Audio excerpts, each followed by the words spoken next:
Good evening, everybody. I'm flying kind of solo today as John is working tonight with the launch of his Battle Box show tonight itself. But John will still be making an appearance later on, but not to let tradition fail. I have a song for today's theme. And this one's a classic that many of you might know. It's from ABBA. Money, money, money must be funny in the rich man's world. Money, money, money, always sunny in the rich man's world. All the things I could do if I had a little money. It's a rich man's world.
Is anyone here?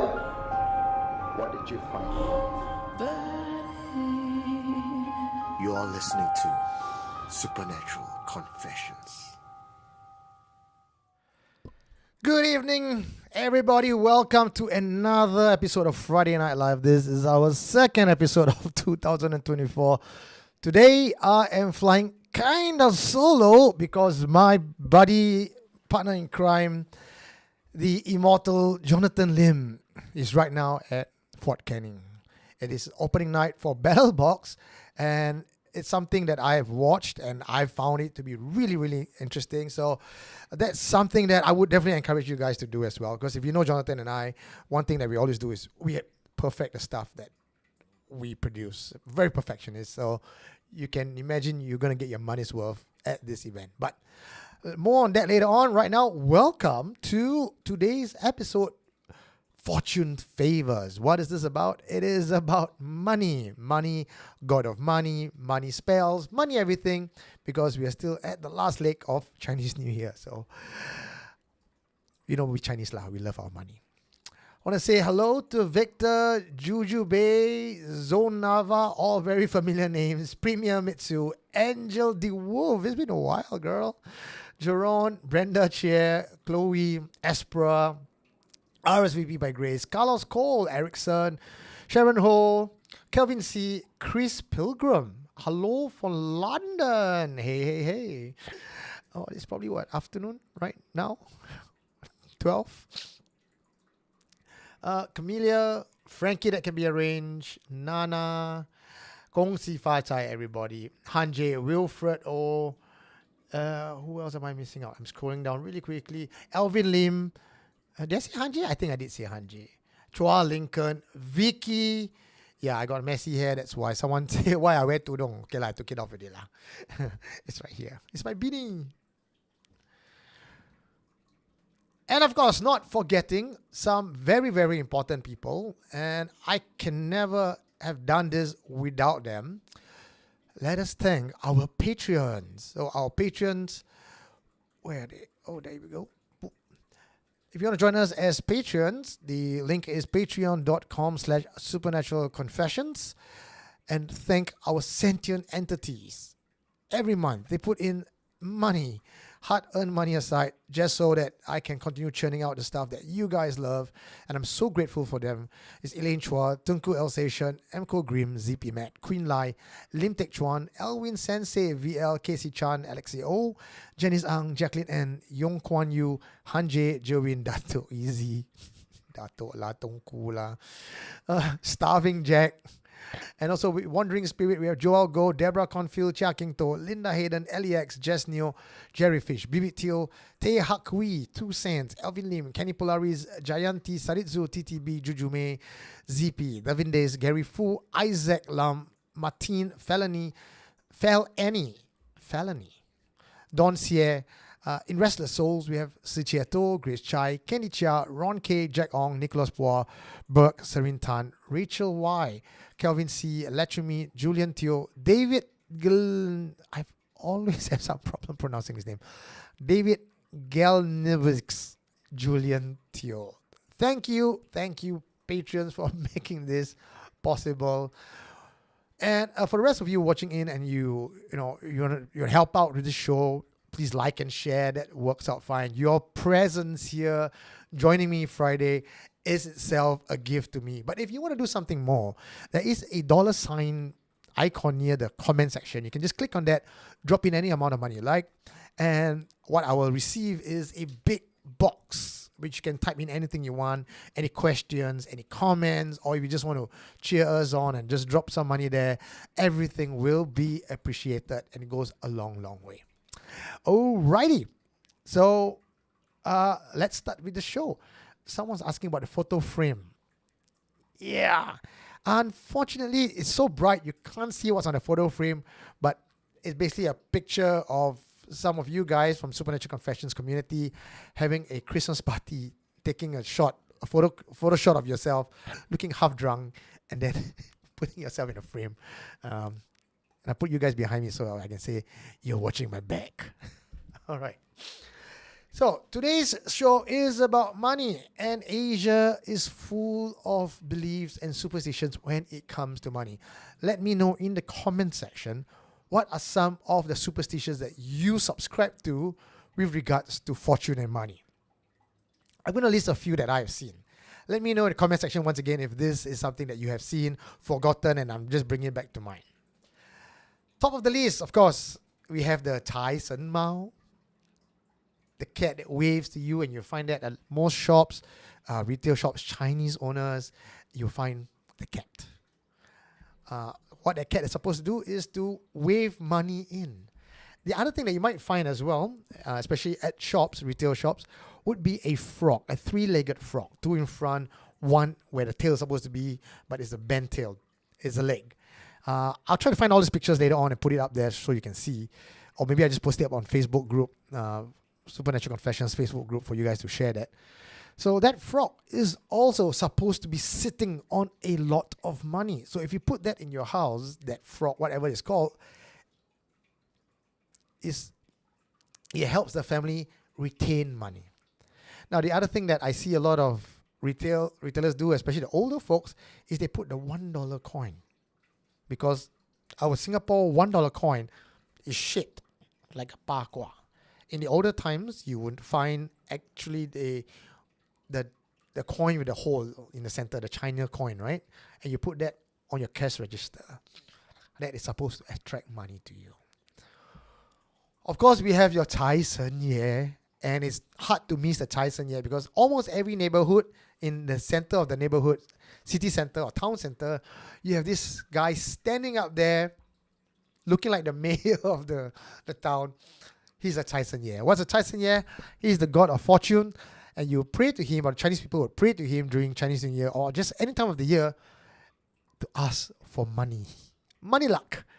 And we have a lot of hopes and dreams. Now, how many of this is actually effective? Well, let me know if it works for you. I have a huat kueh up there. That one came from China. My Chinese New Year trip to Cai Sen Ye, and I brought this kueh back. It's supposed to give me good luck. So I'll let you know at the end of the year if that really works out. Juju, thank you very much. So maybe my hot kueh does work after all, because Juju May just dropped me $69.98. What? Thank you very much.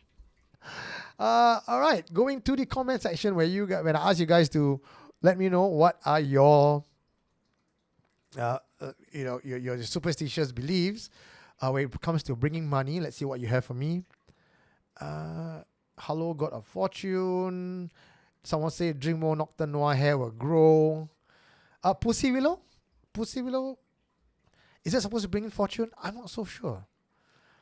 What do we even put Pussy Willow for? Is that supposed to be something that brings in luck? I know Ong Lai, Chinese believe that the pineapple, we call it Ong Lai. And why pineapple represents luck is Ong sounds like luck in dialect, and Lai means come. So if you put or you hang a Ong Lai, what's Ong Lai again? Pineapple. If you hang a pineapple in your house, it means you bring in luck. And the other thing that you need to remember as well, Chinese letterings or Chinese words for Chinese New Year, when you paste it around the house, all the fula and everything, Chinese believe that you cannot paste it upright. You need to paste it upside down. Why? It means, there's a word for it. Help me out here, guys. Because of the Chinese word Tao, or I'm terrible at Chinese, it means fortune comes. Again, it's all symbolism. A lot of symbolism regards to luck in Asia beliefs. Okay, comments. What, do you guys tell me anything useful that I can use? Choi, anyhow, say. Someone saw a doll. My doll just moved.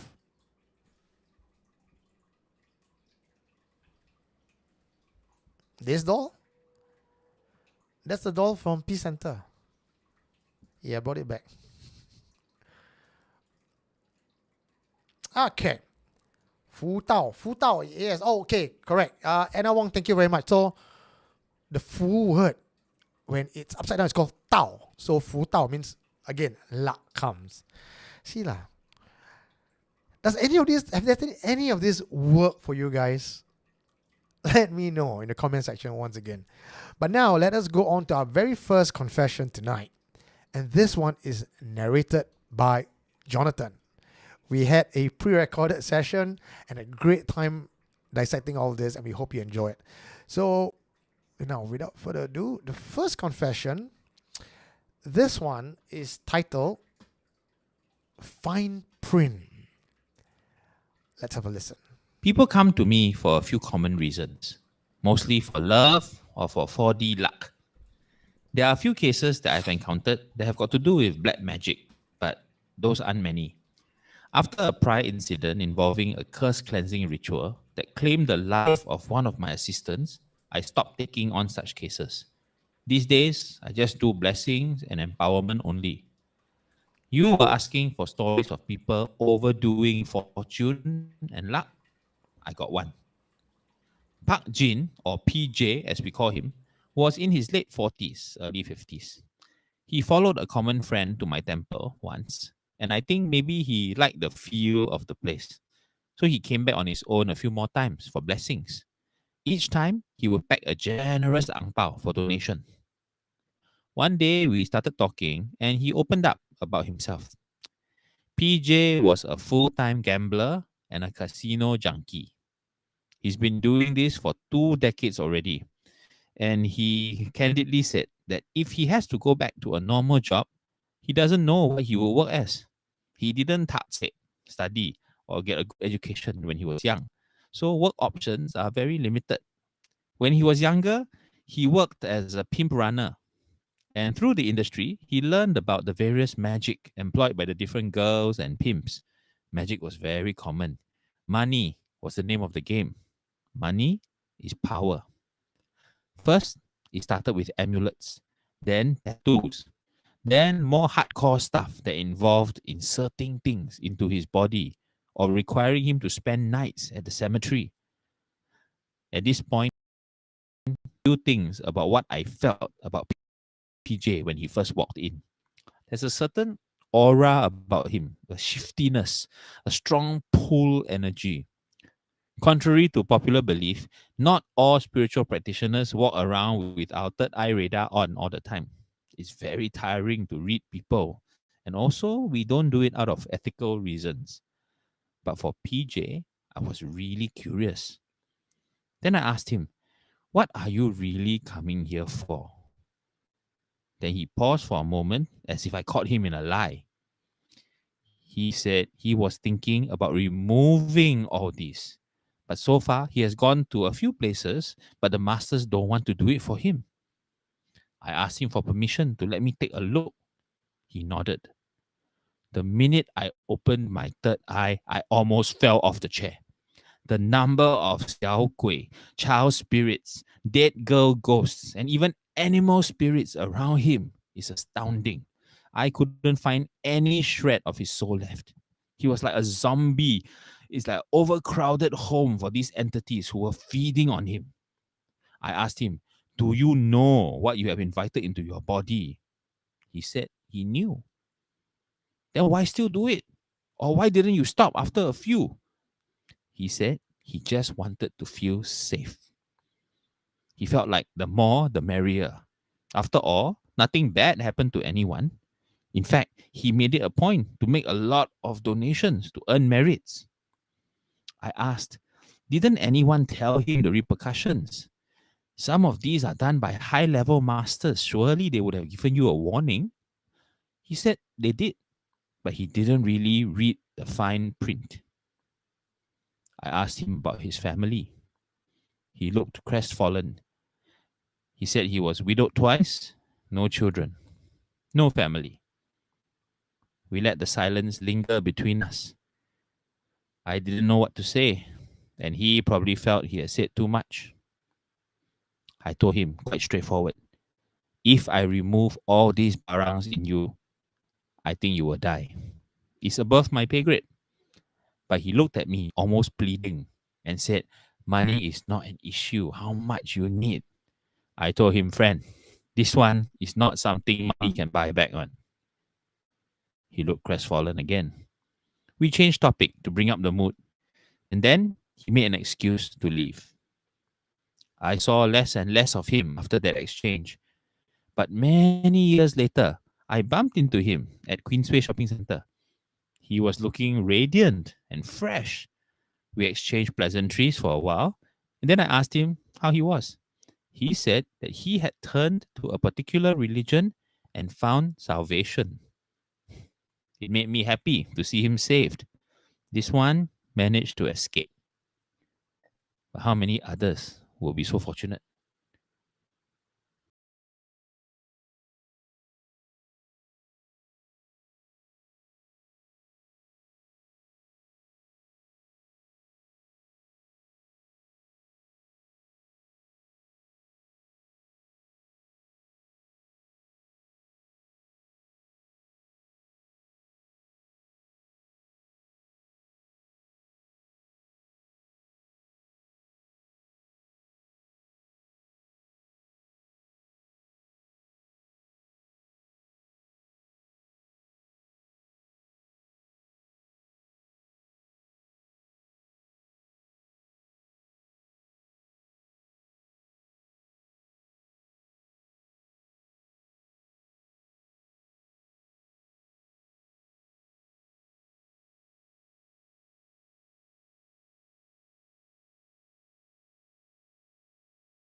Oh, can you hear me now?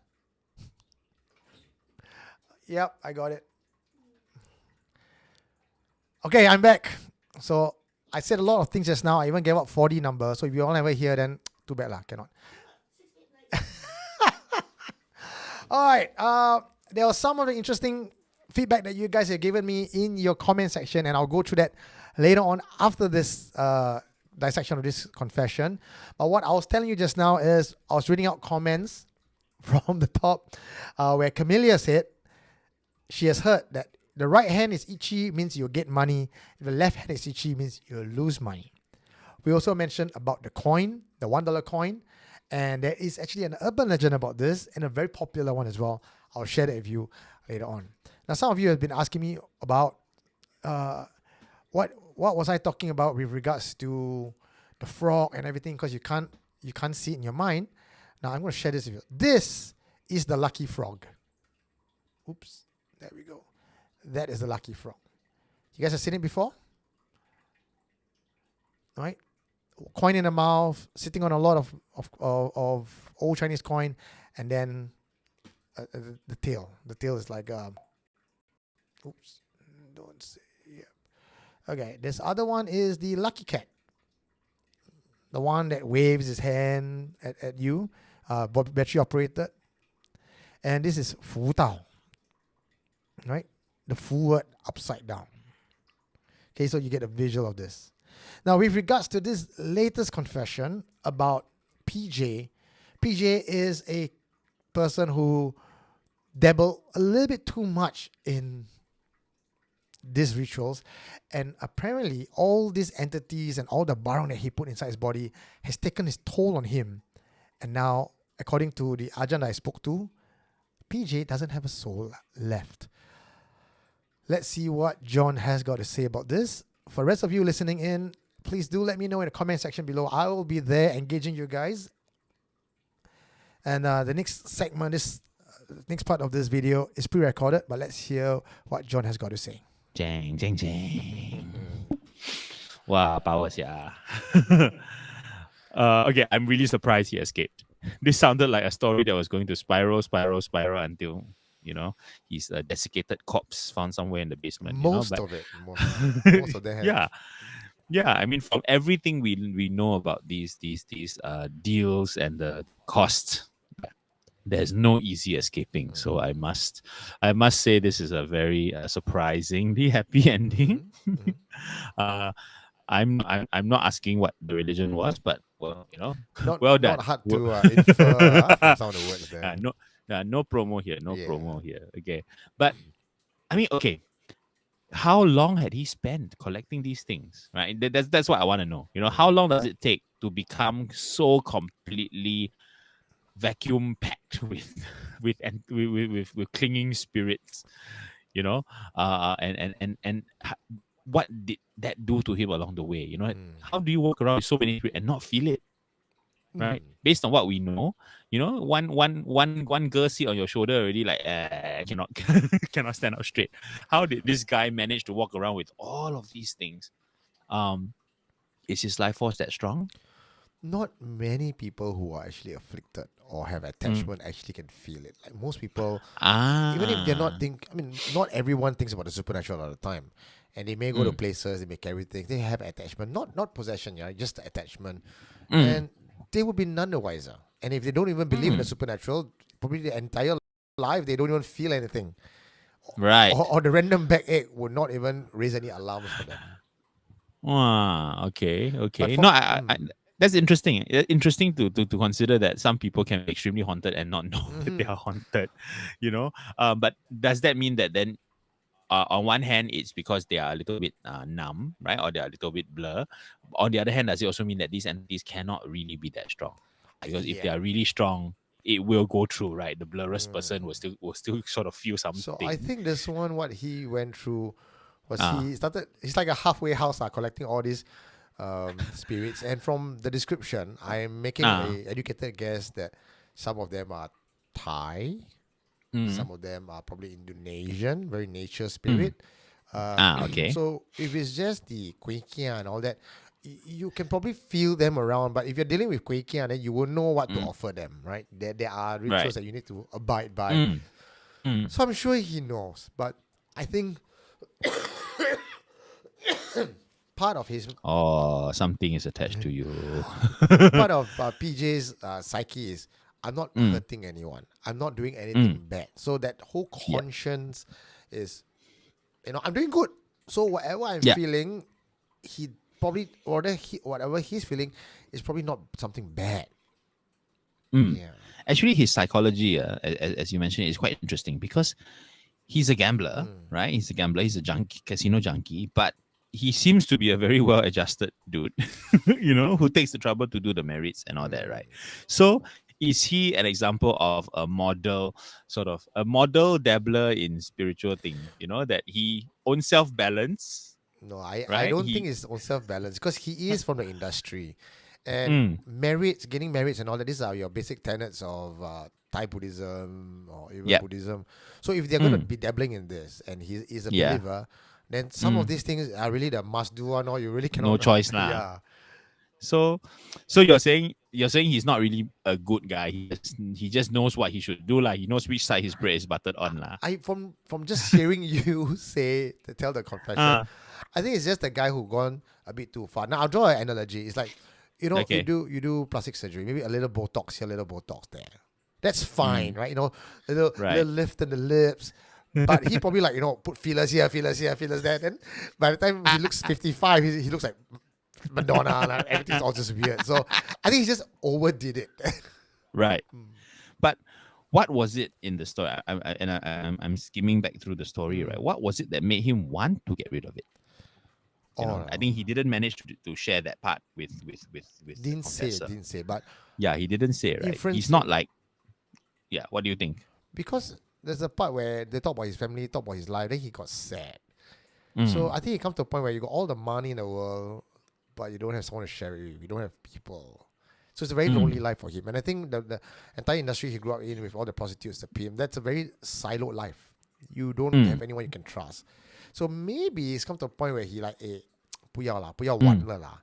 But because he has already injected all these buried things inside himself, it's not something you can just stop overnight. So he did look for solutions, ask certain masters. Then everyone's like, I cannot do lah. Above my pay grade. Like even this guy, my friend who had the conversation and confessed his story, he's like, I don't touch this. I mean, looking at the whole story as an overview, right? It seems like he seems to be all right with what these spirits do to him or do not do to him personally.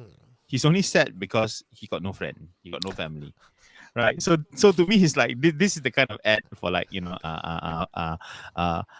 Ministry of Family, ministry, right? And it's really about like the tagline should be like, spirits are not your real family, yeah. And want you to settle down properly, So but I think that is true though, because if these things are such a major part of your life, then it's very hard for other people to form attachment to you when there are too many other people already attached to you. You freak them out, first of all, and maybe some of the spirits perhaps can be jealous, right, and affect the people, right, whether obviously and deliberately or whether it's just being around you drains them or something else, right? So sooner or later people run away, right? Separate story, right? People who dabbles in black art sometimes, they cannot find life partner because the entity just doesn't want them to share. Yeah. Yeah. I think the jealousy thing is very real lah. It's very real, right? I mean, what's an attachment without a bit of jealousy, right? Nobody is generous lah. But okay, the reason I'm inclined to think that these assorted things that are inside him are not that powerful is because they are willing to share. They are all willing to, usually you hear about fighting, spirits that are fighting over. Remember we heard about the susuk, the lady with 6 spirits inside her, and they are all fighting, right? And they want to be like the last one standing, but here you have all this happy community of animals overcrowded in one vessel, all eating just a little bit of what's left of his soul. Correct, and maybe it's because they are animals and little kids and small girl spirits. If there was one bitter old lady in there, she would chase all away, right? We've heard of those kind, the scary nene spirits, But yeah, maybe they're all kind of like junior spirits. So he managed to, But I mean, at the end of the day, this is a story about the cost. But fortunately for this guy, it's a cost that he saw coming. He saw coming, and he definitely managed to find salvation. So happy for him. Yeah, I like the ending. Happy ending. Yeah, I like the ending. I mean, I wish I could find out more about exactly what he had, and where, like you were saying, right, which ones were Thai, which ones were, were Indonesian, and which ones are the ones that are popular among pimps and prostitutes. I think that's an episode we need to do. The PMP stories. What kind of magic would pimps and prostitutes need? Actually, I have heard of this, and I have spoken to some of them in my time in the Peace Center. It'll be more. We can talk about that, but I think it's more powerful if I can get actually one of them to come on the show and confess, or even be a guest host. Wow, that'd be ideal. Yeah. That the Gilang episode. Oh, okay. Yeah. Speaking of which, right? Talking about Peace Center and all these people who provide these services, right? Not the prostitute. I mean the spiritual services. Oh, okay. I was at Golden Mile Tower just recently. And so many shops. Did you know that? Golden Mile, not Golden Mile Complex, we know last time had a lot. Golden Mile Tower has more. Literally, the whole third floor, every single shop is an amulet shop. I didn't know that. So, worth a visit. Maybe all the ones from Golden Mile Complex move next door. That's what I'm thinking as well.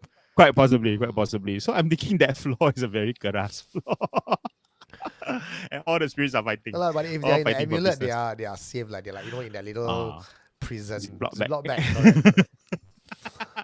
But yes, anyone go and check out Golden Mile Tower, right, and see, because and maybe we should interview some of the people from there. Well, thank you very much, John. And also thank you, Frankie. Thank you, Kenny. Thank you, Sai is me, for all your blessings and donation. Thank you so much. Keep it coming, guys. It's very, very encouraging to see all that window pop up. Thank you so much. Juju may ask if I'm looking for guest hosts. I am. I'm always happy to have you guys come on the show and be guests. If you enjoy it or if you have something to contribute, I'm always happy to have this exchange of ideas. And it's so nice to see the community stepping up. But like what John says, it'd be quite cool if any of you out there who are silent listeners and you are a pimp or a prostitute, or not a prostitute, that sounds so rude. If you are a lady of the night, we would love to hear from you. What are some of this magic that you employ to bring in customers? I know you guys are doing something. Come on the show, let me know, or contact me for an anonymous confession. Serene Tan, thank you as well for your blessings. So sweet, so darling of all of you. So what do you think about this particular confession? I made a poll and I asked how many of you, if you are guaranteed, a windfall, would go through with a money ritual. Bearing in mind that a lot of times when we talk about things, and rightfully Anna Wong pointed it out as well, that there is no free lunch. If you're going to get a windfall, there will be a payment somewhere, somehow. You may not know, or you may make a promise, only to realize that that promise is a lot larger than what you thought. Would you still do it? Well, according to the poll, I'm about to close now. 67% says no, which means 23% of you says yes. That's almost a quarter. No, 35%. That's more than a quarter. Let me know in the comment section, why are you willing to take the price? If anything at all, why are you scared of it or why you're not scared of it? I want to know. Let's get this discussion going, okay? Also, somebody else mentioned, I think this guy is a new name to me. I can't quite pronounce it. Yalatotep. It's an Egyptian name. Yalatotep. Apparently, again, this is just anecdotal evidence, right? People who are dabbling in money ritual and invites entity into their body most of them, or at least the ones that I've seen, are actually fat. Bloated is the word, not fat, bloated. And the reason why they're bloated apparently is because there are spirits in them. Not sure how true that is. But could it be also because they are so rich and wealthy, they start eating a lot, and then that's why they become bloaty? Could that be? Or is it the entity in them? Now, my thought of PJ, and because I know this Arjan, and I don't know PJ, but I know this Arjan, and he was one who shared this story with me. According to him, this guy, when he was looking at his aura, was a gone case. Think of PJ as a man who is entirely on life support. And all these spirits are there as life support. And removing any of it is just going to crash his system. Or if you think about it, using another analogy, the one I mentioned just now to John, is someone who has gone through so much facial reconstruction, Botox, injecting of liquid, cutting here, cutting there, adjusting the nose and everything, that removing one part of that surgery is just going to collapse the entire face. That was how PJ was like. But fortunately, at the end of the whole story, when Arjan bumped into PJ again, many months, maybe even years later, PJ has found a religion or faith. And I think without even having to pronounce the faith, you guys can probably already know which faith we are talking about with regards to his salvation. So kudos to him, and that is, to me, a very warm feeling especially when I see cross-religion working together or helping things out for the greater good. So that's one happy ending for PJ. We have 2 more confessions tonight. The next one is still an ongoing case because I'm involved in this case directly. I've got first-hand news, so feel free to ask me any questions. If I'm not reading the comment section, because I'm obviously reading the confession, plop in hit the dollar sign, plop in some amount of money, and I will definitely see your box pop up, and I will read it. Okay. Before I read confessions, very quickly checking the comment section to see if I missed anything.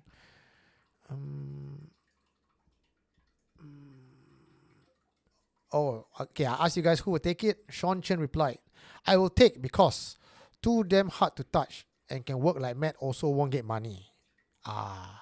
So he's willing to pay the price because that sure beats working hard and dying poor.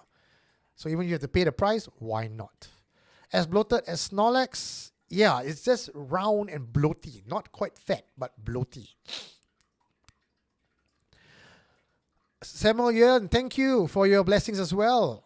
Hing Huat to the heroes before and behind the camera. Thank you very much. I promise you that I'll talk about this hearsay that Samuel Yan has put down in the comment section just now.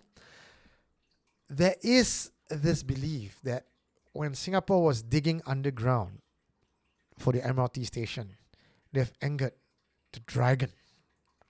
And then the late founding father, LKY, went to consult his spiritual master.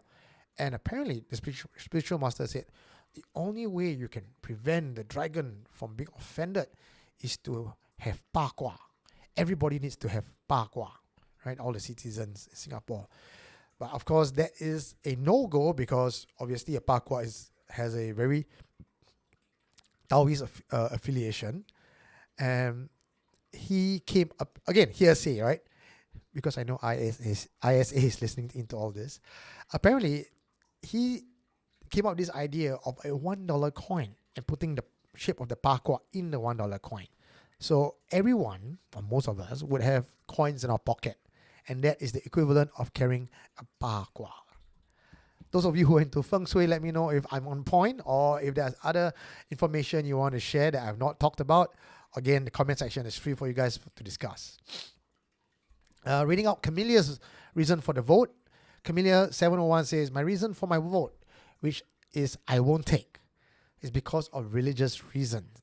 And knowing such rituals deviates from my faith. So yeah, religious affiliation one thing, but payment of the price is another. Now, if you have been following my Supernatural Confessions channel, you may remember one of my featured confession was me following an Ajan and a group of people to a local cemetery where they were asking for 4D number. And I was there to record, observe, got all the numbers down. I didn't buy it, of course. And the number actually came out. First prize that weekend. And the following weekends, the numbers rotated and came out like consolation prize and other prizes. Coincidence? If it is, it's extremely rare for it to come out once on the week itself, and then subsequent weeks rotated. So, too coincidental for me. Obi-Wan Kenobi says, yes, you are right of the 8-sided coin. Sean Chen says, Lee Kuan Yew said the parkour on the coin is BS. Yeah, he would say that, wouldn't he? Is that just a cover-up? Or is just totally BS and hearsay? Okay. Now let us go to our second confession for tonight. Once again, I do apologize because I would not be able to read the comments as I'm reading the confession. Let's go.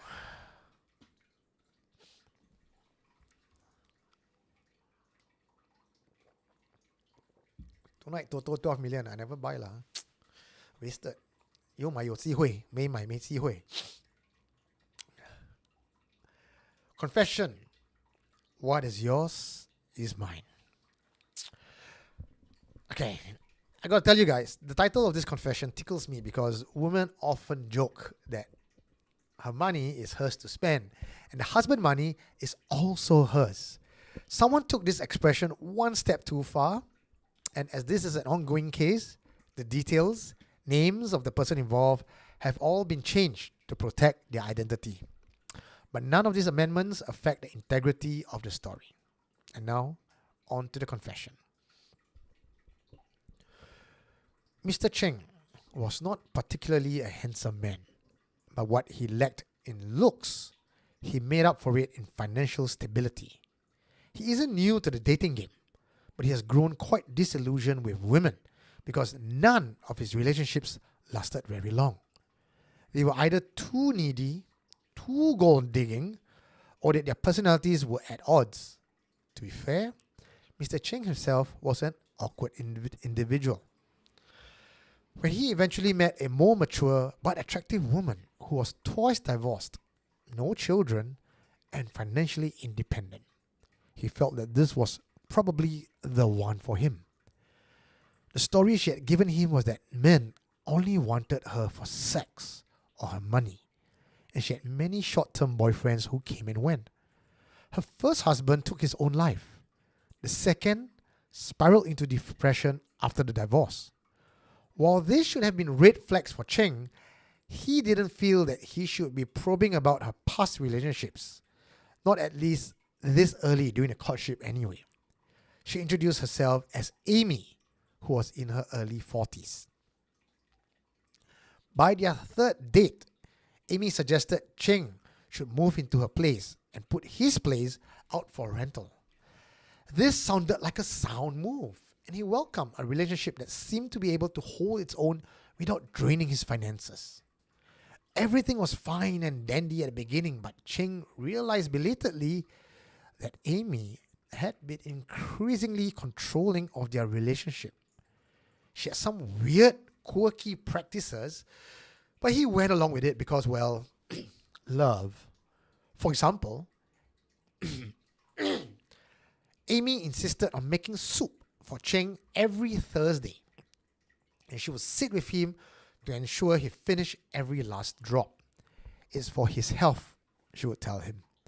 At first, it felt rather loving, but there were times he would come home and said he was too full to drink the soup, but she would start a scene like Cheng did the worst thing possible. He gave in, of course, drank up the soup just to avoid a scene. She would shave him and cut his nails once a month. Grooming is important, and it sounded totally logical as well. He also had to sleep on the right side of the bed and never on her side. There were utensils at home that were divided too, that should never mix. In that 1 year, Ching found it strange that he had not met any of her family members or friends. And Ching was also not allowed to speak with neighbors because, according to Amy, everyone was jealous of them. Perhaps the most quirky behavior of all was that Ching had to ejaculate into a plastic bag and never on her or in her. You heard that right. He had to ejaculate into a plastic bag and she would keep it. Amy would also say that Ching is lucky to have her because the lines on her palms indicate that her partner will have lots of windfall luck. Amy also warned Ching that if he ever left her, he would be financially ruined. Ching didn't believe in such things and he didn't, take to heart Amy's threats. He didn't hear anything. He didn't say anything to avoid offending Amy. Slightly past the 1 year mark, Ching wanted his freedom back. Life with Amy was great at the beginning. Sex was consistently mind-blowing, barring the come in plastic bag move, but he felt suffocated now. When he brought up the issue about moving out so that they have space for each other, she broke down and accused him of being ungrateful. She played the victim card very well, and Ching ended up enduring her shenanigans another year. In Cheng's own words, the second was worse than the first. Cheng picked up smoking at this time. He didn't want to smoke at home, so he would usually smoke a stick or two at a street corner before walking back home. On one of those evenings, he saw a neighbor struggle with moving an old sofa out and he went over to help. They got to talking and the elderly neighbor invited Cheng in for a drink. He was hesitant at first because he didn't want to start an argument with Amy over defying one of her rules. But by this time, he was already feeling very frustrated and he felt one drink wouldn't hurt. One drink went on to the second and the third. And by the time Cheng left the neighbor's place, an hour later, he was both disgusted and scared. He learned from the neighbor that Amy could not possibly be in her 40s and that there were previous occasions her ex-boyfriends and one ex-husband would come back and yell accusations at her outside the gate that she had ruined them, each calling her by a different name. At first, the neighbors thought the guys were just calling out to a different girl each time and that the house had been sublet out to various people. But eventually, they all realized it was the same person that Cheng knew as Amy. That night, Cheng made the mistake of confronting her. She went ballistic. Initially, she told him to get out, and then she begged him to stay. Then she changed her mind again. During some parts of the argument, Cheng thought he caught a glimpse of her real image. She was old and ugly, witch-like, according to him. By morning, they seemed to have made up and fell asleep together. After Amy was fast asleep, Cheng quickly grabbed his valuables and left the house. He didn't have time to pack anything. He would have to come back later, or so he thought. Amy left him a few hundred messages that day, many involving threats about destroying him, but Cheng ignored all of them. He was not usually such a guy, but there's just something about Amy that triggered him so badly and he didn't want to have anything to do with her. Cheng started experiencing bad luck soon after. According to Cheng, the series of swear is supernatural level. A master who I recommended to Cheng was able to confirm, without knowing Cheng's background, that someone had bound his lifeline and whatever good fortune that was destined for Cheng to another source, presumably to Amy. When asked if this can be solved, the master said it will take time. The level of dominance that Amy has over Cheng was almost in its entirety, and that perhaps Cheng's own good karma and merit helped him buy enough to get out and seek help. Just that amount of time. And because of certain complications, this incident dragged on for another month before the ritual could be conducted. The case is still ongoing. Damn. All right, what do you think, guys? Before I let John tell you what he thinks, I want to know what you guys are thinking. But before that, let's take a listen to just this ad. Thank you for listening to the Supernatural Confessions podcast. If you are enjoying the show and would like to support our efforts, you can help by giving us a 5-star review or by becoming a patron by signing up for a monthly membership fee that starts from as low as $5. Check out the perks at patreon.com/supernaturalconfessions. That's patreon.com/supernaturalconfessions. Or if you feel like showing a simple gesture of appreciation, you can buy us a cup of coffee or two at buymeacoffee.com/superconfess. And now, let's get back to the show. Jang. Oops. My bad. Chao Keng. Okay. What do you think? Let me see. What do you have? Hair, nails, black magic, hantu, plastic bag. WTF. Why? Tao Fu Fa. Ajib saying, come into the plastic bag to make Tao Fu Fa. Hey, this woman can make other women xia sui. Walao, this kind of relationship. Plastic bag, now quite expensive at 5 cents a bag thanks to PAP. Condom is like plastic bag also, no? Yeah. But I double check. He literally had to... Okay, like maybe he doesn't want to use a condom lah. Not everybody wants to use a condom. So he had to pull out and then... So I was very curious. I want to know what kind of plastic bag. The drink plastic bag, the one we got, you can, when you buy tapao drink, the clear one, and then they have like a yellow handle, string handle. Yeah, that's the kind of plastic bag we're talking about.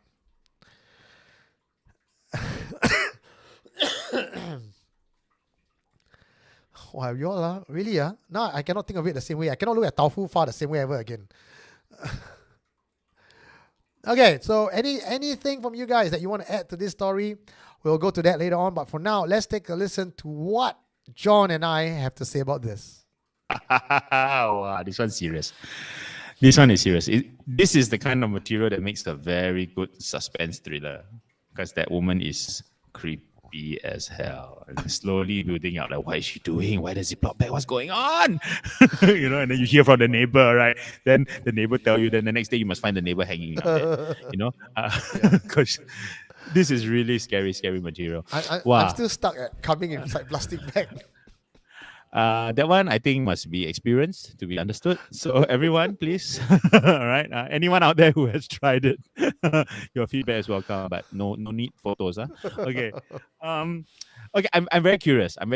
So the whole point of her power is that if you're with her, it's okay, right? If you're with her, it's okay because she's feeding, right? She's feeding. So if you try to leave her, that's where So what can she do? How bad can it get? Because he doesn't give a lot of details. Do you know the background? Yeah. So what happens to him? When he said he was spiritually swayed, he was talking about how he lost his job, cannot get any more job, lost his friends, got into an accident, fall down, lose things, handphone break, insurance lapse, like anything that could go wrong just went wrong. And so of course I said, could it be, politely asking, coincidence that all this bad thing happened? Because you are emotionally in a very down spot, right? It's very easy to point finger at everything being that girl's fault. He says, I know all my life I've been very meticulous. I've been, following orders, not following orders, following the law, not doing anything wrong. Never even cross a jaywalk. This that kind of guy, right? Right. Okay. And now, despite doing everything right, everything becomes wrong. And then he says, what's really strange is that sometimes I see as if like the traffic light is green and I drive, but actually it's red. Okay. So Yeah. something is fooling with Correct. him I lah. really, then I can walk. Then I really felt someone a wind will blow and I would tumble. Fall down. Yeah. Wow, it's like he come out of the shower, then accidentally fall and Hit hit the his face. face, and then Yes. scratch his lip like don't know who like that. Yeah, like that. Yeah, like that, right? Okay, then you know you're in trouble. Yeah. Okay. So this thing about him and the lady, when I've heard this confession, first thing I went is, this woman must have suffered really badly from some psychological trauma. Right. And that she's now using magic to entice the man. Now, don't forget, when the man's with her, she says, "You'll be blessed." She's only taking all. I'm assuming, right, that all this ejaculating the plastic bag, sitting in the right bed, not using the utensils. These are all part of the magic ritual that she's already casting on her partner. And Right. Yeah. it's almost like an insurance. If you don't do anything to me, you don't leave, you're fine. But the day you leave, I will make sure you die. Chalat. Okay. I want to clarify one thing. So I'm torn between two interpretations of her power. Right. So one version is, as long as you stay with her, you are fine, you are blessed, right? And all she gets from that is she gets the loyalty that she wants. Okay. Right. And what she's doing with all this collecting of nails and all that is just in case you try to. Yes. Okay. Right. Version 2. Oh, sorry. Okay. Back to version 1. But when you leave, that's when she will start draining your luck. Correct. And that's the punishment. Not kill you, not hurt you, but just draining your luck. Correct. So that's version 1. Version 2 is a little bit different. It is that while you're with her, you think you are blessed, you think everything's okay, but she's already draining you. Yes. So that by the time, if you one day decide to leave her, you will realize you have no luck. I'm going with version 2. There's no good version. The good version is just her hiding the fact that she's bleeding you dry of luck. Which means sooner or later, if he didn't talk to the neighbor and get freaked out, something will happen to him. In fact, it might be worse when she's because done with him. he couldn't even, by then, he'll be so unlucky, all drained, all totally beholden to her, he can't even leave. But then she wouldn't want you either, because she will have to feed on someone new. Correct? Sooner or later. Because remember, now we have all these exes who came and cursed at her outside her door, right? So how long can an average dude last, right? So this guy must have been pretty full of luck that he lasted 2 years, right? And also, kept filling Ziploc bags. But, you're right, no, John, because I saw her as this suffering victim type who just wants a man to be by her side and using magic as a form of leverage. But now that I think about that, and you're right by pointing out I forgot about ex-boyfriends and the husbands and all that. Is I drain you like a Tetra Pak, I crush it and then I throw away, right? And the punishment is not after. The punishment is she doesn't want you and she leaves you with nothing and you carry on your life. So the bad luck that he experienced when he tried to leave her is not because she cursed him with bad luck. It's because that's how much or how little luck you have left. Right? And and you can't get it back because she's already gobbled it all up. Right? So she's a luck vampire. Right? Yeah, and that's fascinating. So he's lucky. Well, he's lucky currently that he's aware of it and he's trying to get, I hope he gets out, because God knows what the limit is for an average dude. Right? Before he's completely unsavable. I wonder if now, I don't know how to answer this question, but does luck replenish itself over time? So think of the luck as a tributary, a river that now someone has put a dam and it's redirected out. So if you remove this dam, it will then come back. So he has to remove her. He has to take the fight to her now. But now she holds everything, you got to go to HQ to fight her, and then on what grounds? Then let's say you go there, you like some of the other boyfriends shouting and screaming her name. it becomes a police case against you. Police come, she start to cry like, oh my God, Mr. Officer, Yeah. he does this. And like, you tell the officer what? She casts magic on me. That's not going to That's stand up true. in court of law. So That's true. she has an advantage over him and all of the other guys. I'm curious to know, and maybe this is a question someone out there might be able to answer, right? What do you do if you find yourself depleted of luck, right? What are the natural restorations? What are the rituals you can do? Not go and make another deal and then get yourself trapped in some other situation. But is there a natural way to sort of slowly, just like the way you replenish vitamin, replenish the iron in your system, can you slowly over time normalize your luck? Good question, John. There's one option that, as I said, this case is ongoing. One of the potential solution to this guy's, to Cheng's problem. We've not tried it yet, but perhaps after I tried it, I can let you know. But in theory, it is to give Cheng a mortal death, a spiritual death rather. So for all intent and purpose, we cut off the spiritual line, this whatever destiny, merit from the past life, we clear it. We hard reset for you. Right. Okay. So it's like declare bankrupt spiritually. Declare bankrupt spiritually, come back again, do your rebirth. It's a very Chinese thing. Do your rebirth. And then change name. Change name, change luck, everything. Okay, I have friends who've done that and who confuse me because they're like, and now you are what? Yeah. What? So they have to do a spiritual burial. They have to actually have a coffin, a funeral, putting parts of their belongings into that. And spiritually, he's been doing that for a long time. Correct. So spiritually bankrupt that. Right. Understood. Okay, I do have another question, which is, so she's got this whole string of rejected lovers, right? Or rather, drained lovers, ex-lovers, right? And they all hate her. But what kind of protection does she have that none of them have been able to harm her or take revenge, right? So apart from being a luck vampire, she must have some pretty serious protection because she's got enemies. In order for her to do this, right? She herself not a practitioner. I don't think so lah. Doesn't sound like she's a practitioner. She has someone that she goes to who does this for. So that one probably high level. Or that could actually be the real husband.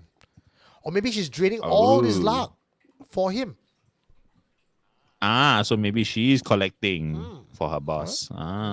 Yes, quite possibly. Wow.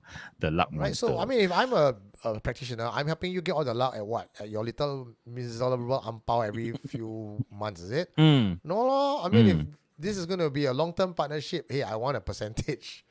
Yeah, true. Absolutely true. Yeah, so she's draining luck for something much more much more high powered. And what are they doing with that luck? Goodness knows. So that guy, right? whoever he is, has all the justification to protect her. She's his cash cow. Correct. That's very true. But I mean, for the Chinese, right, luck is something much more profound than just good things happening to you getting rich. It is also tied to your spirit. Your life force, right? That's why when you kena from spirits, you become more yin, right? The ghost touch you. Your luck is also drained. Correct. It is connected to your spirit. So the draining of your luck doesn't mean you're still healthy and happy. No, it's all connected, right? So we call it luck here because this is how the story begins. But what he may be collecting Life actually force. is a kind of life force. Yeah, a life force, a spiritual sort of essence, right? And I think if they keep draining you longer and longer, you will become a shriveled, sengboy of And a if person. he got children, actually the lineage is also affected. Because ancestral luck will pass down from generation to generation. So if you become the bottleneck, your entire generation under you is just royally. I mean, you hear about this also from from the very oldest Chinese tales from like Liao Zai and all that, right? Where if you are in association with the spirit, right? They drain that life force. And one of the symptoms of that draining, apart from, turning pale and being sickly and all that, is also the fact that your fortune takes a turn. Yeah. For sure, right? You will never win at anything, because so I do think that there is in this story, still not so bad. Nothing really dark has happened to him, but yes, a little bit, one more year, and who knows? Yeah. Who knows, right? Yeah. So this one got potentially bad story. So hopefully this one got part will 2 we- after we yeah, well, settle this. I want to hear the part two. But I mean, to Cheng, please take care. Okay, we are all behind you. Okay, and keep us informed. Okay. Yeah. All right. Oof. So, what do you think about this particular confession? Is it black magic or is it not magic? So, according to the poll, 70% of you felt that this has got something to do with magic. 30% of you felt it was just her being cray-cray. Some of you felt it was both. It's a crazy person using black magic. Some of the interesting answers that I got from you guys was that sperm is a man's life force. So her collecting his sperm is collecting his life force, and she's able to use that for a lot of different nefarious means. Now, with regards to coming up with a solution into how to handle this, one of you said one of the ways to do it is to get more merits, to do more good things. But now don't forget, if the river is already moving, the pipeline is already moving to her, you doing more merits isn't going to come to you. It's going to go to her. Remember the analogy I used about the river moving towards her because there's a dam here? So you putting in more merits here is not going to go to you, it's still going to go to her. It's going to make her luckier.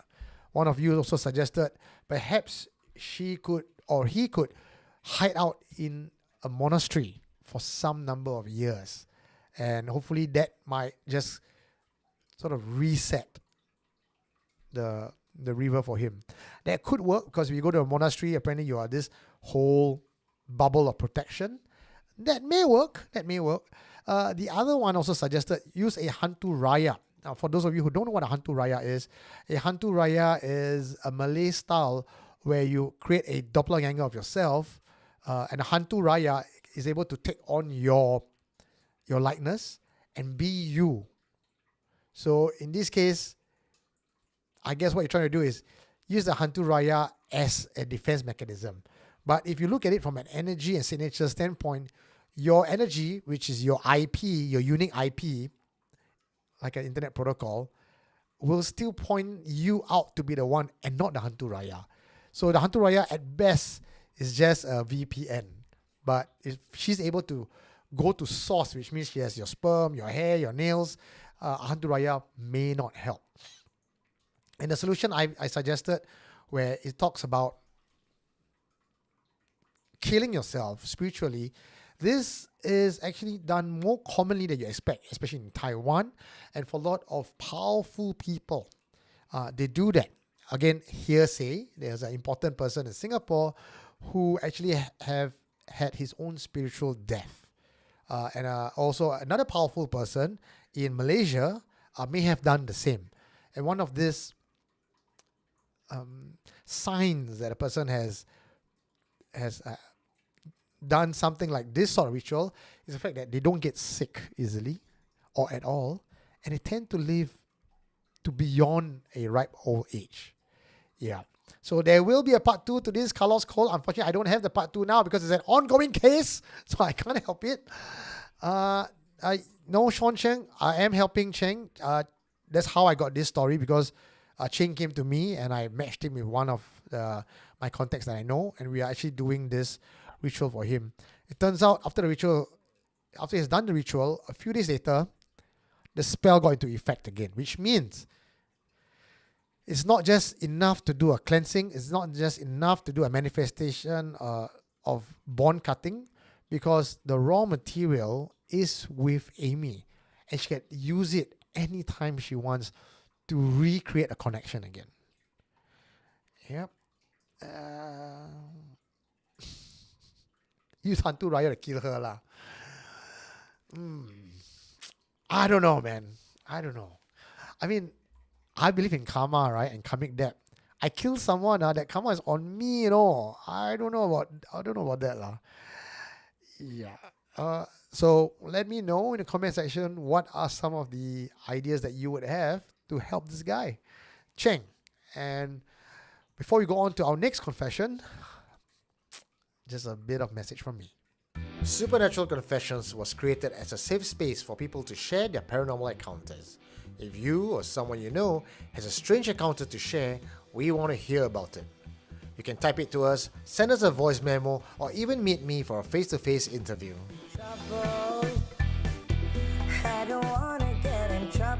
Visit supernaturalconfessions.com for more info. But every time I hear you laugh, I get into trouble. Hanji asked, would she know he tried to break the bond? Yes, she would. She would know. Or like what John and I think, that she actually has a boss, someone that she's reporting to. That guy would know as well. Maybe Stay says, maybe she finds a new target, then she may forget the old. That's very true. But I'm also thinking, Mavis, that if she's already having all this connection to all these ex-boyfriends and ex-husband, including Cheng, I don't think she's letting them off. It's not taking a new one and forgetting the old. She's just collecting more and more of these guys. More guys, more luck. Think about that. Okay, I think one of you was, who's this? Someone says, let me try to find that. Sounds like a very important message. Deep Pen E says, Eugene, if you need us to donate semen to save him, let us know. We ready. You want to donate to Cheng to give to Amy, is it? To take over him? That's what you want. I'll let him know, okay? So, yeah. Please send your sperm directly to that address I'm going to give you. You don't have to send it to me. Just send it to the address directly. And now, on to our final confession. It's 11:15 right now. I was trying to finish it at 11:30. I'm not sure we can. But anyway, our feature confession is 11:35. I might push it to 11:45 or whatever time our Friday Night Live ends tonight. Now, on to our final confession for tonight. Eugene, I saw your video on Supernatural Confessions about praying for 4D numbers, and I have an experience to confess. I also went for something similar, but the ritual was quite different from the one in your video. The master chose a moonless night for this ritual, and we were asked to gather in one of the cemeteries after midnight and trekked to a grave site that was quite a distance from the main road. Each of us were given a piece of stick with inscriptions on it that we were supposed to stick into the grave. And then a red thread was tied to one end of the stick, and the other end of the thread led to the base of a joss stick that we held in our hands. Then the master will summon the spirits using bells and the chanting of mantras. Each of us stood at a grave of our choice. About 10 to 15 minutes later, we were given a metal bowl each with folded pieces of paper with numbers written on them. The idea was for us to shake the bowl and produce 4 numbers. These numbers would be our personal numbers to buy. After getting the 4 numbers, we were then instructed to put earth from the grave into the bowl and then stick the joss stick into it. Next, each of us was required to make our individual promise to the spirit we were bargaining with on what we will offer in return if they help us with the windfall. The recommended payments were food offerings and paper hell notes. The regulars amongst us had told us while on the way down that dripping blood in the bowl would power up the ritual and make our wish come faster. I was hesitant about it, but since others were doing it, I just followed along. They've done this before me, so if they are all right, I should be all right too. The ritual concluded, and then we were all dismissed. The final instructions given were, go home directly, do not talk to anybody, do not detour. I asked if we could shower, and fortunately, that was allowed. That very night, some of us had dreams. They were all quite different. Some said they dreamt of ghosts, some saw visions of future events, and some had no dreams at all. For me, at first I dreamt of an elderly man dressed in olden days clothing. He looked angry and in pain, and he was coughing into a handkerchief. He appeared to be showing me something, but I couldn't see what. And then the scene transformed to a version of my room, but larger. And in it, there was a black shadow-like figure floating on my ceiling right above my bed. I don't recall seeing any features, just a very black human-shaped creature. It moved around the room. I bought mine straight, so I didn't win any that week. The following week, I tried again, but also didn't win. The third week, I won consolation prize. The total amount I won was way lesser than what I had spent on the ritual and on buying lottery tickets for 3 weeks straight. I wasn't that happy, but what can I do? The master did keep his word. My number did come out. There just wasn't enough to do anything with it. That night and the following nights, I started having recurring dreams. Each dream was a bit different. None of them seemed to make any sense. Not as if there was a message or anything. I checked in with the group chat, and some said they had a similar experience, but after they repaid the offering, the dream stopped.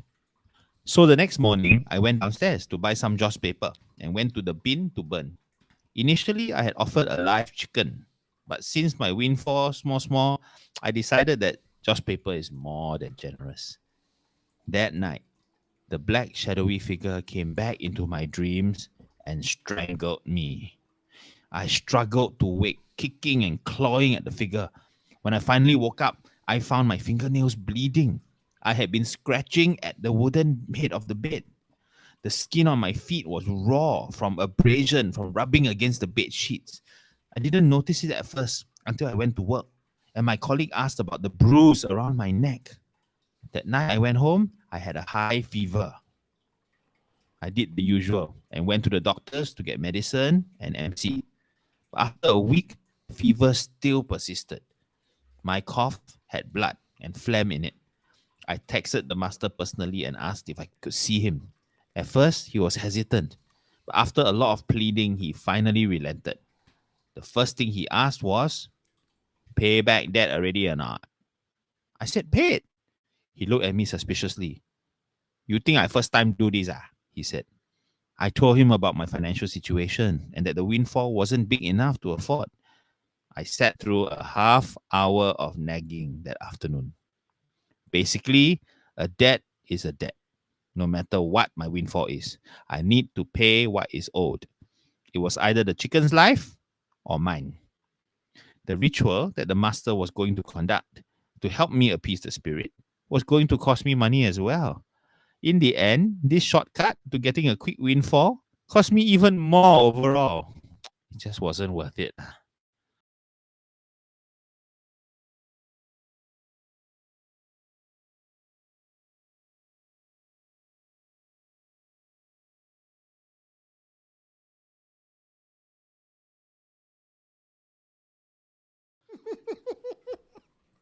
Poor thing, this guy. Ayo. You know, one thing I've never contemplated at all. We always talk about praying to the gods or praying to the devil for windfall. It always, in my mind, a windfall, a lot of money. This guy won. He won consolation prize, but not enough to even pay back everything. How much is a consolation prize? I'm not a 4D person. Consolation prize is like what? Could be Is 50, it hundreds at least? 150, What? 300. But considering that he buy the first time, paid for ritual, next week he permutation, then it's nothing lah. It's still very, very boy. So we're going to buy the joss paper, go and burn, like, you know. This is more than generous. Okay. So my question then is it because he picked a weak grave? Right? The spirit that he chose did not have that kind of power to give a good number, right? I mean, you think about it, right? If so many people are there, one grave each, some people are getting better spirits than others, right? You know, either that or is there some what was the variation in it? Was it in the quality of the spirit or was it in him? You know, his wish not sincere enough. Is there got such thing one? You know, what is it that made him? Yeah, I mean, other people were striking first time, right? There must be people who struck better, right? No, now you mention it, it's like every grave you go is like tikam, right? Like, I choose you. Correct, right? I mean, isn't that the point of, I guess, asking the whole group to choose one grave each, right? Some of them will get the powerful grave, right? And some of them will get the powderless grave, lah. You know, or maybe like freshly, not say freshly dead, but you know, more recently dead, so don't have so much clout, you know. don't have so much pull. I mean, that to me sounds like the point of this. It is a tikam. You know, maybe the best graves the master keep for himself. I think you know? he knows. He gets all the VIP lot. Correct. True. Right. This one is sort of like a sort of not even orientation. It's just a beginner level. Yeah. You know, so let you win 50, 100 lah. You know, mini windfall. So in that case, I mean, a chicken is not a lot lah. No. It's a small offering to give. It is a small offering to give, right? And would you say, compared to the last two stories, right, where we're talking about a big debt, right? You know, would you say that then if he had paid off the chicken, then he's okay lah? This is a confession that will not have dragged him to hell. You know, that it doesn't get any worse, right? Because this minor spirit just wanted the chicken. You know. So I think this is more like a cautionary tale as well, right? So just because you think it's not worth a chicken, and like you say, John, chicken is not worth a lot. Yeah. But a debt is a debt. A promise is a promise. Correct. And things could have gotten far worse, you know. And I think that, you know, this story hasn't even ended yet. Like, I just got this quite fresh because as I was, how I choose my topic for confessions is like whatever that comes in. Sometimes I find this exciting. I want to talk about it, so I start looking for other confessions to put into this particular topic. They're really and so this one came in quite fresh. So today's confession, other than the first one, everything is still pretty much ongoing. So the question then that is yet to be solved is whether or not the ritual is going to work. Right? But if the spirit say, no, I demand my chicken, I don't care about what your ritual is, I will not let you off this debt. I've got a few other concerns about this ritual and about this master. Okay. I don't know this master personally. I don't want to know either because plausible deniability.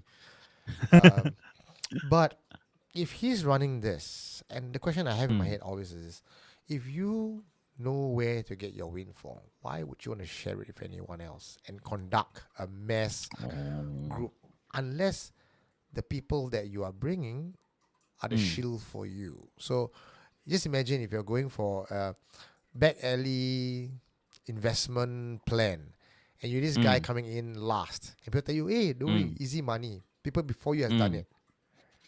You might be the scapegoat. Okay, yes, I think that's entirely possible.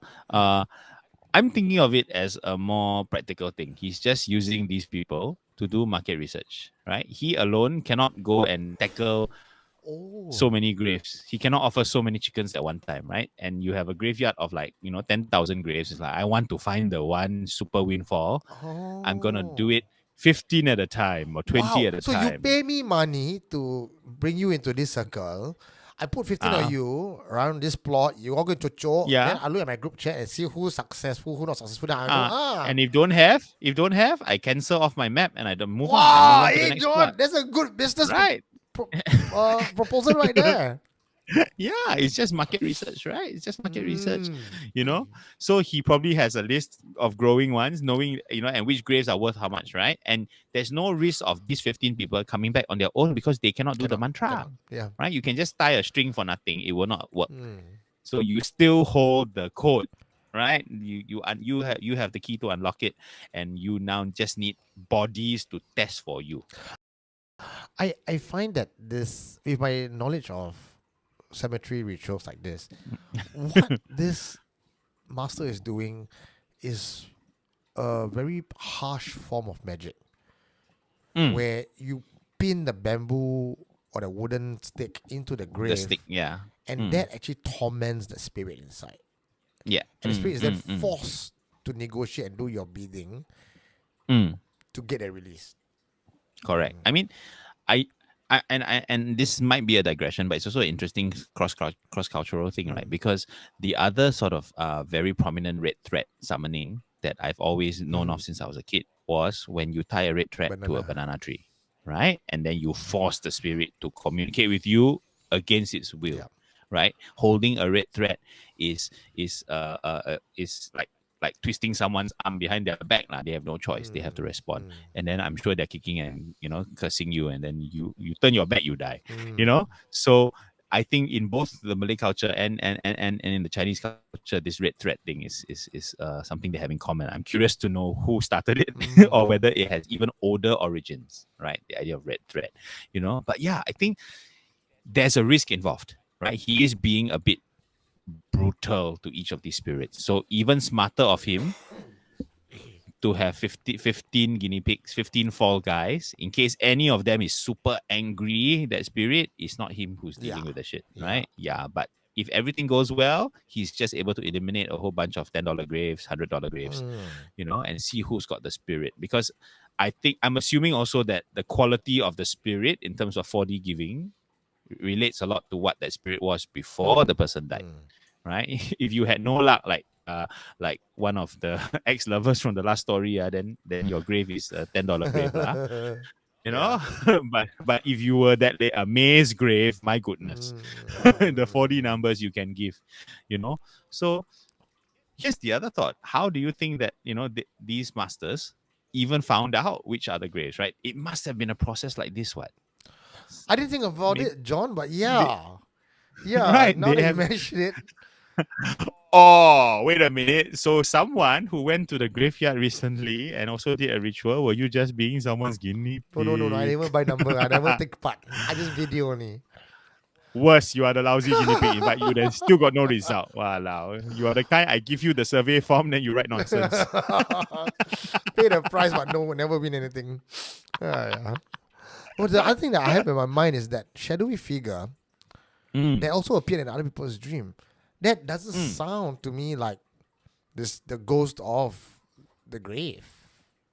That sounds like something else. Oh. So are we dealing with two spirits now? Multiple spirits? Or I think to me could be really just the. I mean we know that if it's a soul or a spirit that you have no relationship with, the chances of you seeing any sort of clear detail are very low, right? So yeah, to a bunch of strangers, all they're gonna see is a shape, general shape. Lucky you can even see human shape.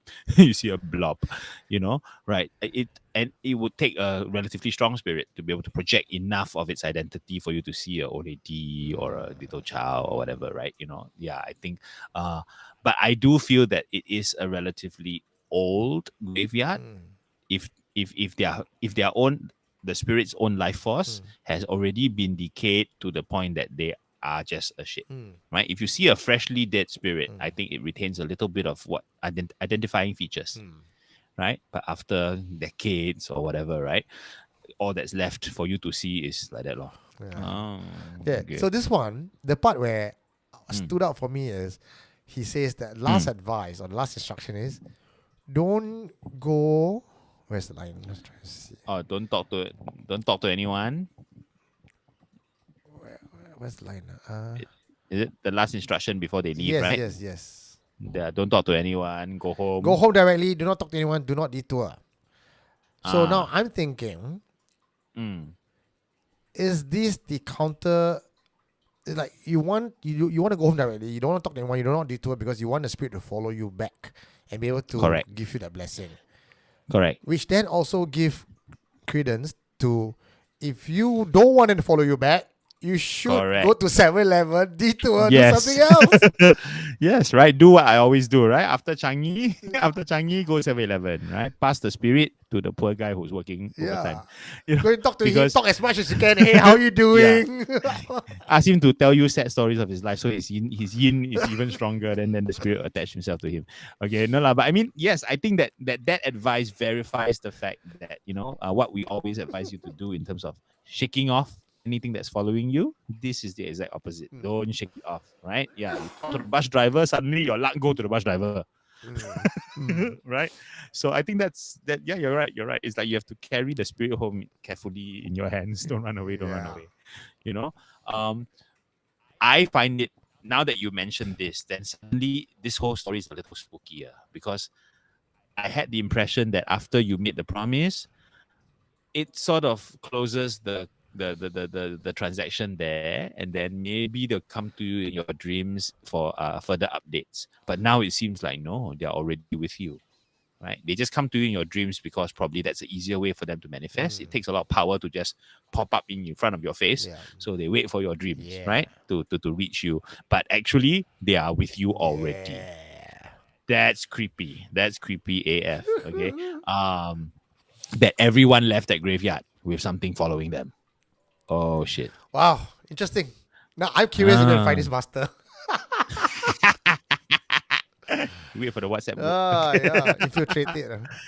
Actually, they had a WhatsApp group. Come on, that's exactly what he was doing. Yeah. Right? They had a WhatsApp group. It's insane. My goodness. Okay. Good business model, man. This one. Anyway, I'm gonna go with smart spiritual master, or maybe it's a con man.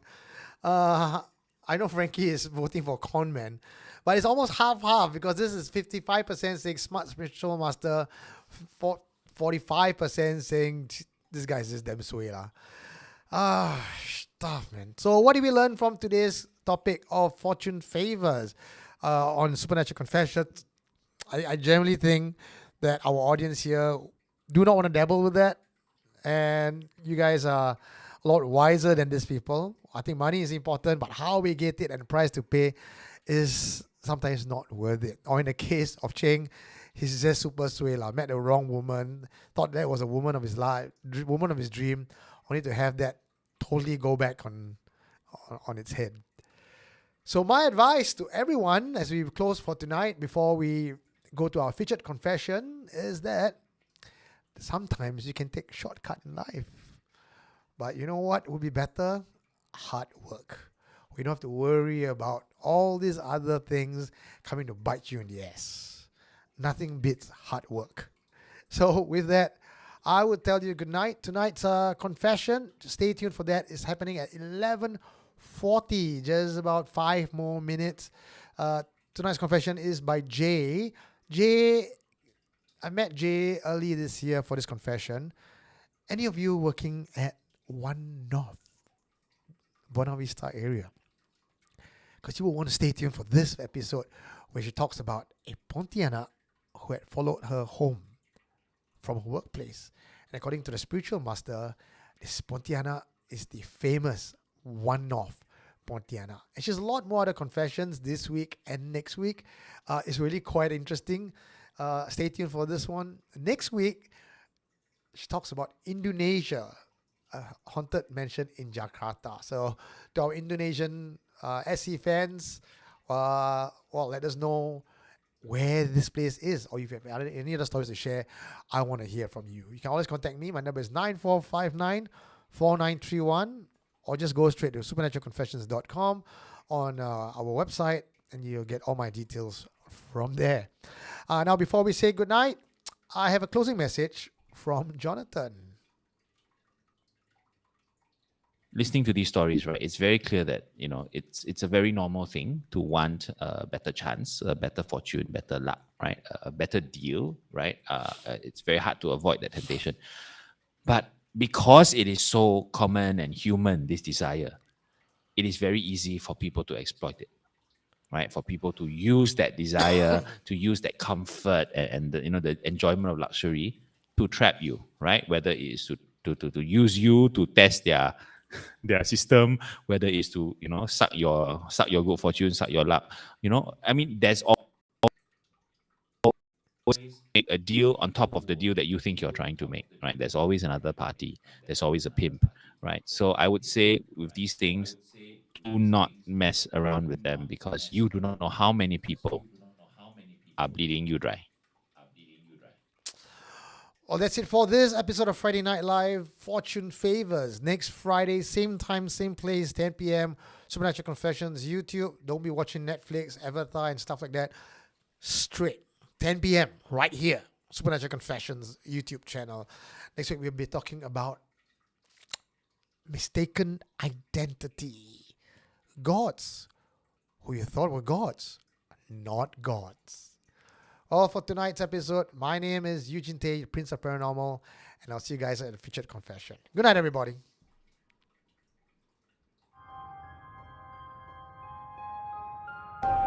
What did you find?